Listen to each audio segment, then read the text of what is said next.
We saw an exciting and chaotic weekend of NRL this week, including so many close matchups. So let's talk about it. Welcome to LTW.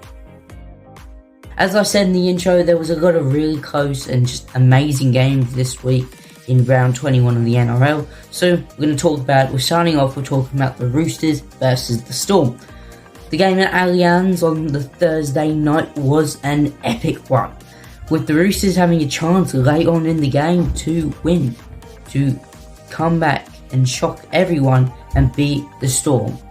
But overall, it was just a really good performance by the Storm. Like, if you look, a couple of their players went out injured. It just didn't look good. Monster wasn't there because of his father's funeral, rest in peace to his father, and stuff like that. They really looked like there was going to be a chance for the Roosters to win, and they just weren't able to.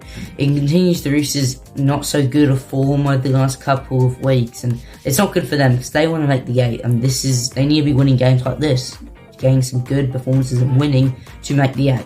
So the Storm will be incredibly happy. It's a really good win for them, but for the Roosters, a lot to be improved. Then we go to the next game, where we saw the Cowboys and the Dragons at the Queensland Country Bank Stadium in Townsville. Now, this is a game where you went into it and you have no idea who could win this. Like, I say this a lot with a lot of games, but really, we had no idea who could have won this. It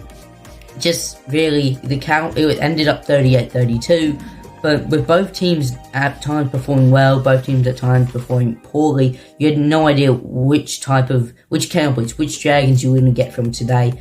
And really, we got the good side of, I guess, both teams if you look at it. The Dragons actually played quite decent. They just weren't at their full potential. But the Cowboys, when they're at home in Townsville, they really show and they really give a lot of effort.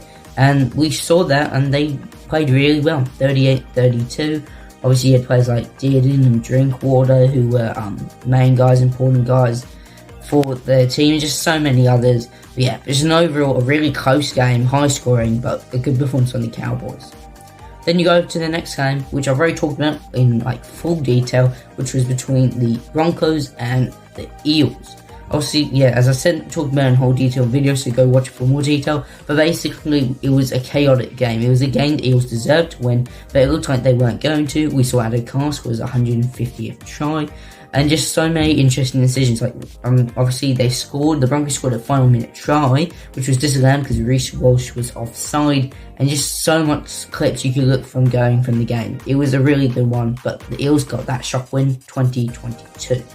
Okay, then we go over to the first Saturday game at Go Media Stadium in Auckland, where the Warriors were shocked by the Titans. Yes, the Warriors lost 16-24 to the Titans. The Gold Coast Titans, who are the worst performing team in the league right now, were able to beat one of the best performing teams. But honestly, the Warriors have not looked good. They have not been up to their standard of the last couple of weeks. Just been able to sneak through with a last minute try against the Knights last week to win. Now they've gone on to loss to the Titans.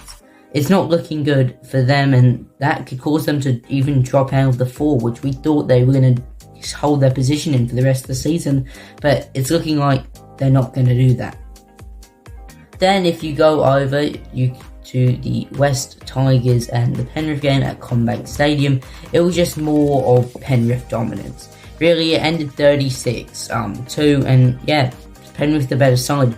The Tigers had that 2-point lead. They were 2-0 at the start, but they really didn't do anything. The Tigers are just not looking good for the rest of the season, and they're not going to be able to push for the 8. I think that's done for them. But yeah, Penrith are wanting to make that top 4, and they're probably going to get it. Performance like that really helped. But yeah, then we go over to the next game where we saw the South Sydney Rabbitohs versus the Cronulla Sharks. Now the Rabbitohs were just alright. They weren't at the very best of their potential, but they weren't the worst. They weren't too bad, and you gotta give it to them. They put in an effort against the Sharks team, who've been actually quite lucky to have 3 wins in a row now, coming off a bye before that. But yeah, Rabbitohs just need to do a bit more to finally get that win, and the Sharks, you know what? Not the super best performance, but I'm sure they'll happily take a win, and they're probably one of those teams who are like, yeah, we'll have a great end to the season and we'll finish in the 8. then we go over to a game I streamed actually, so go check out in the description. I put a link to my basically second kind of channel where it's called NRL Live. I stream watch-alongs and other stuff, and I also put behind the scenes for if you want to see behind the scenes of this LTW and a bunch of other stuff and stream clips, all of that. Go check it out. Okay, back to the game. The Raiders and the Knights. The Raiders destroyed the Knights 44-18, but it was one of those stories again with the Raiders where they weren't doing the best in the first half. Early, last week I believe when they played the Eels, they were behind at halftime to them, came back and won like 50-16. This one was similar. It was 18-18 at halftime. They were drawing to the Knights, arguably one of the more worse sides in the league, and the Raiders were one of the best, but they were able to have a really good second half, which we've seen a lot. So they were able to go for multiple tries, and yeah, 44-18. Okay, so the final game was between the Bulldogs and Manly. The Bulldogs knew before that they wanted the win to really help keep their position in that top 3, top 2, and Manly were like, yeah, we need to win this game because we need to go and keep our position in the 8. Well, only one could win, and it was the Bulldogs. The Bulldogs were the much better team just throughout the first half and the second half. Manly scoring, really, that's their main highlights. You know, they had a few moments, but yeah, it was just much better by the Bulldogs, and just obviously good by Bronson Sherry, who scored multiple tries. Also same with Jacob Carraz as well. Crichton also played well. Galvin wasn't even too bad as well. So yeah, just generally a really good performance by the Bulldogs, and that's really going to help them.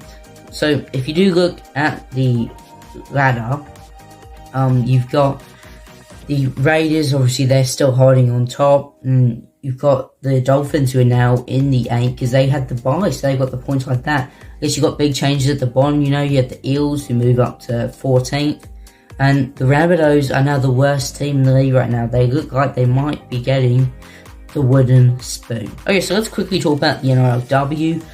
So we saw good wins from the Titans who beat the Warriors.